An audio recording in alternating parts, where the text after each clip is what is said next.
Excellent അക്കാദമിയുടെ പുതിയ ഒരു വീഡിയോയിലേക്ക് എല്ലാവർക്കും സ്വാഗതം.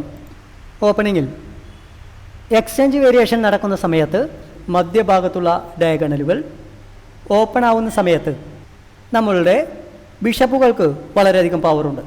സെൻറ്റർ ഓപ്പൺ ആകുന്ന സമയത്ത് സെൻറ്റർ ഡയഗണലിലൂടെ വളരെ പെട്ടെന്ന് തന്നെ ചെസ് ബോർഡിൻ്റെ എല്ലാ ഭാഗത്തേക്കും ബിഷപ്പുകൾക്ക് എത്തിപ്പെടുവാൻ സാധിക്കും. എന്നാൽ നമുക്ക് ഇപ്പോൾ കാണുന്ന ഈ പൊസിഷനിൽ ബിഷപ്പുകളുടെ പ്രാധാന്യം എന്താണ് എന്ന് മനസ്സിലാക്കാം.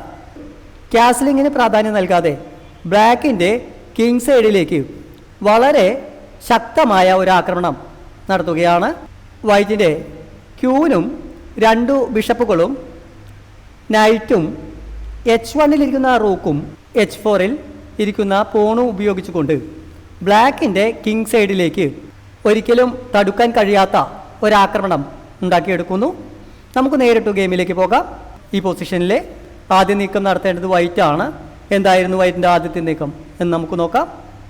ബിഷപ്പ് G5, ബ്ലാക്കിൻ്റെ H6 ഇരിക്കുന്ന പോണിൻ്റെ മുൻപിലേക്ക് BG5 എന്ന ഒരു നീക്കം നടത്തിക്കൊണ്ട് ക്യൂനിനെ ആക്രമിക്കുന്നു. H ക്രോസ് G5, ബ്ലാക്കിൻ്റെ പോൺ ഉപയോഗിച്ചുകൊണ്ട് ബിഷപ്പിനെ വെട്ടിയെടുക്കുന്നു.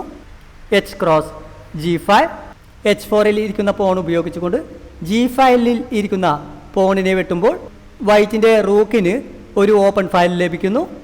ഈ ഒരു പൊസിഷനിൽ വൈറ്റിൻ്റെ ക്യൂനും ബിഷപ്പും റൂക്കും ഉപയോഗിച്ചുകൊണ്ട് H5 വളരെ സുന്ദരമായ ഒരു ആക്രമണം നടത്തുവാൻ സാധിക്കുന്നു. Night cross D4, night cross D4 എന്ന നീക്കം നടത്തുമ്പോൾ വൈറ്റിൻ്റെ ക്യൂനിന് ഒരു ആക്രമണം നേരിടേണ്ടി വരുന്നു. ഇപ്പോൾ പോൺ ഉപയോഗിച്ചുകൊണ്ട് നൈറ്റിനെ വെട്ടിയെടുക്കുകയാണെങ്കിൽ ബിഷപ്പ് ക്രോസ് E4 എന്ന നീക്കം നടത്തിക്കൊണ്ട് വൈറ്റിൻ്റെ ബിഷപ്പിനെ വെട്ടിയെടുക്കുകയും അതിനുശേഷം ക്യൂൻ G6 എന്നൊരു നീക്കം നടത്തുന്നതോടുകൂടി വൈറ്റിൻ്റെ ക്യൂൻ ഇരിക്കുന്ന ഡയഗണൽ ബ്ലോക്ക് ചെയ്യുവാൻ ബ്ലാക്കിന് സാധിക്കും. ബിഷപ്പ് H7 പ്ലസ് പോൺ ഉപയോഗിച്ചുകൊണ്ട് നൈറ്റിനെ വെട്ടുന്നതിന് പകരം വൈറ്റിൻ്റെ ബിഷപ്പ് H7 എന്ന നീക്കം നടത്തിക്കൊണ്ട് കിങ്ങിനെ ആക്രമിക്കുന്നു. കിങ് H8, BH7 എന്ന ഒരു ചെക്ക് നൽകുന്ന സമയത്ത് ബ്ലാക്കിൻ്റെ കിങ്ങിന് കിങ് H8 എന്ന ഒരു സ്ക്വയറിലേക്ക് മാത്രമാണ് നീക്കം നടത്തുവാൻ സാധിക്കുന്നത്. Bishop G8 plus white BG8 എന്ന നീക്കം നടത്തുമ്പോൾ ബ്ലാക്കിൻ്റെ H1 ഇരിക്കുന്ന റൂക്ക് ഉപയോഗിച്ചുകൊണ്ട് ഒരു ഡിസ്കവേർഡ് ചെക്ക് നൽകുവാൻ വൈറ്റിന് സാധിക്കുന്നു. ക്യൂൻ H6, ബ്ലാക്കിൻ്റെ ക്യൂൻ ഉപയോഗിച്ചുകൊണ്ട് ചെക്ക് ബ്ലോക്ക് ചെയ്യുന്നു. Rook cross H6 plus white R cross H6 എന്ന നീക്കം നടത്തുമ്പോൾ ബ്ലാക്ക് ഈ ഗെയിം റിസൈൻ ചെയ്യുന്നു.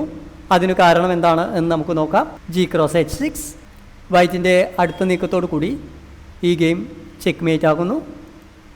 Queen H7 plus check mate. പുതിയ ഒരു വീഡിയോയുമായി നമുക്ക് വീണ്ടും കാണാം. നമസ്കാരം.